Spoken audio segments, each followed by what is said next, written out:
এই সিএএ এর cut off ডেটের এক্সটেনশন বলে যেটা প্রচার করা হচ্ছে সেটা আর কিছুই নয়, সেটা ইস্যু থেকে নজর ঘোরানো।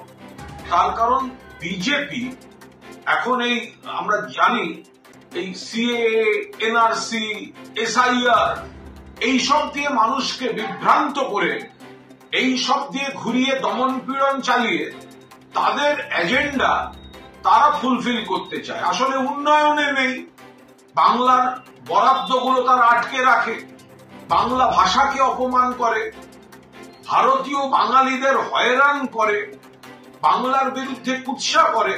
যখন বুঝতে পারছে যে বাংলা ক্ষিপ্ত, তখন এই ধরনের নজর ঘোরানো।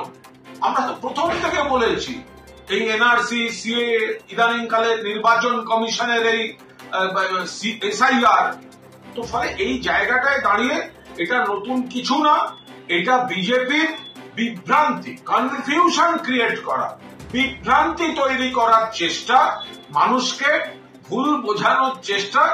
আমরা রুটি কাপড়া মাকান, বাংলা ভাষার সম্মান, বাংলার অধিকার, আমরা পুরো দস্তুর মানুষের কাছে এই বিষয়গুলি নিয়েই থাকবো। আর বিজেপি যতবার এভাবে গুলিয়ে দিতে চাইবে আমরা তার প্রতিবাদ জানাবো।